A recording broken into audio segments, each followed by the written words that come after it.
righty, we're it going needs to happen. Yep, it does. We're going to speak to one of our favourites, Rory Laird. The Crows kick off their season in a month's time. They take on the Gold Coast, which will be a massive danger game up on the Gold Coast. That's on March the 17th. This week, Rooch, they travel to Port Lincoln and they'll be out to the schools and they'll be having an internal trial game. Let's find out a little bit more. Rory Laird, the little champ, joins us. Happy New Year! Happy New Year, guys. Thanks for having me back on. Where were all the phone calls for Christmas and New Year's Eve drink, all that stuff? Hey? Yeah, I thought you were going to give me one, Kymbo, but I didn't hear anything.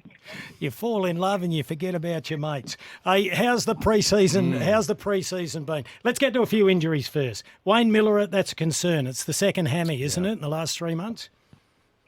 Yeah, he's had a couple, mate, but he's tracking for a pre-season game as well, which is fine. Is he? So Right. just a bit of awareness through it, and he's obviously had it a couple of times, which makes it a little bit more concerning. But he should be right, mate. He seems to be very up and about in his spirits and confident with that he can play a couple of games before playing round one. All right, that's good news. What about Sloaney? That caught everyone off guard, including him. Yeah, it seemed to be really unexpected, and we sort of didn't really hear about it till it sort of happened. You go, oh, one day he's at training, and then he's had surgery, so it's obviously a concerning part of the body. But, he's been around the club and seems a bit more in better spirits now that he can actually sort of get up and move around. It sounds pretty gruesome and looks pretty gruesome. So he's tracking well, but I obviously don't know the extent of it, in detail. What about Jake Saligo, that ankle? Is he back at full training yet? No, he's not back full training yet, but he's out of his boot. It was just a really unfortunate incident at training and rolled his ankle, and they've just been a bit more cautious with that. They can sort of linger around a bit more, but he'll be looking to ramp it up with a bit more running in the next couple of weeks. And don't know if he'll play this week or the next week, but he'll probably get one in. All right, last one, Butsy, Big Jordan. Yeah, had a bit of awareness pre-Christmas, and then did a minor strain there, a bit of tightness and awareness that has put him out for a couple of sessions, and doesn't seem like it's going to be a serious one, so only a short-term one for Butsy. Rory, the standard line at every club at every pre-season is we're faster, we're stronger, we're fitter, we've worked harder than ever before. But tell us why this pre-season has made you better, if it has at all. Give us your insight as to what the summer has done for the Adelaide football team. Yeah, I think it's just been able to hone in on sort of our deficiencies from last year, and there was a lot of positives and a lot of really strong areas that we performed in. But it just gives us more time on the park to actually hone over some of those improvement areas. Our fitness has never been an issue. The guys have come back in amazing nick, and some of the time trials and stuff we did before Christmas allowed us to do more football focused training post-Christmas and get into our match sim a lot quicker than we probably usually would. So we spent more time with on-ground structures, setups, scenario-based stuff that, previously would probably take a little bit longer to get into, which is going to help us on game day and executing that in the next couple of weeks in our practice games. So how much earlier did the footballs come out compared to other pre-seasons? Well, to be honest, once we get back, the actual full ground drills and some of those, longer football distance coverage drills that we actually do early on were pretty much instant. We came back a week early pre-Christmas, and then obviously I don't go straight into match gym, but, some of the movements, and I remember, even 4 or 5 years ago, we weren't doing that for, 2 or 3 weeks after coming back. There were a lot more sort of running-based stuff, and now we've been able to go pretty much post-Christmas into match sim and that kind of scenario work, and now we've obviously boosted up over a couple of weeks and ready to go for an internal trial. All righty, I want to know about the draftees. There's a lot of talk about Dan Curtin. Let's start with him, the boy from Claremont. He went at pick 8. A chance to play round 1?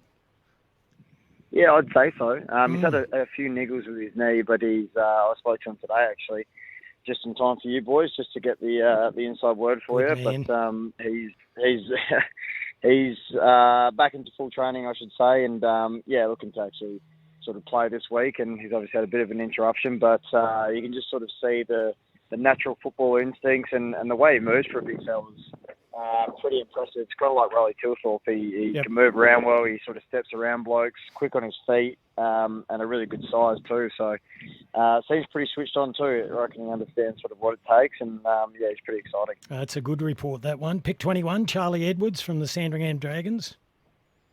Yeah, big size mid. We've obviously had a few match sims and trainings on each other, and yeah, really strong around the contests. He's got a bit of power behind him, and obviously sort of a developing frame, but the actual stature's there, and he's pretty tall. He sort of doesn't seem that tall, but you stand next to him and he is. But well, maybe that's a bit more of me next to him. But most of the other mids are sort of, he's sort of Dorse's height. So he's a big fella.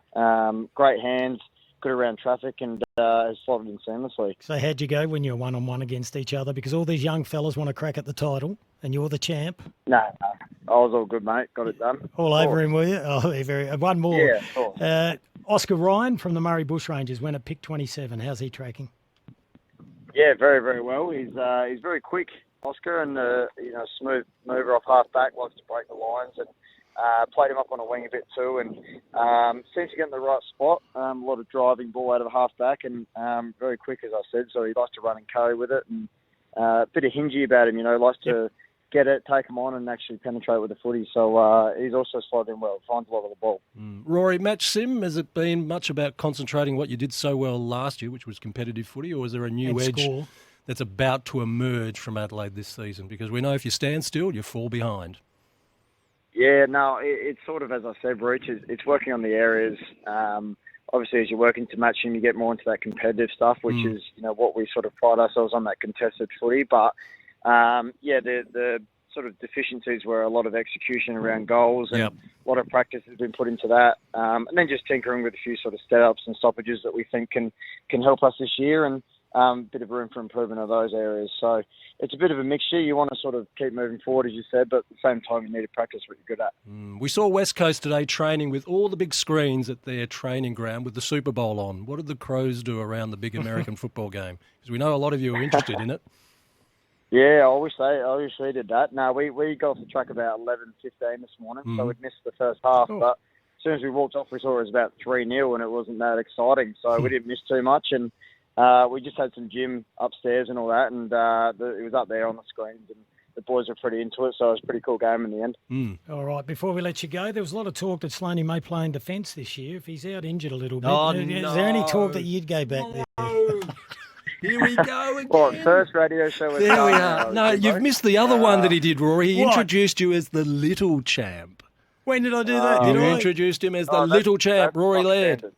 Yeah, that's that's the usual, Rooch. Yeah, well, what is he, tall? He's a big champion. A big-hearted champion. Yeah, they're two different subjects.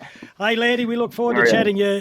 We'll get the deal done with Mike Dobbin from Again Real Estate. I've been away on holidays, but we look forward to having you back right throughout the year. You're an absolute ripper. And I see the Crowies are 15-1 to win the flag. Should we get on? Is he allowed to answer that? Put a few, I'm not sure I can. I'm not sure you can. Remember what you're gambling with. That's all we have to say. Hey, good on you, Laddie. We'll speak to you again next week, and have fun in Port Lincoln. Can't wait, boys. Speak to you then. All right. He's a good man, a big man. Well said. Little man with a big heart. Exactly. And a flat head. And you already want him in defence, and we haven't even got to round one. I just like poking the... Do you ever? I did talk to Slaney at Rob Chapman's 60th. How did that go?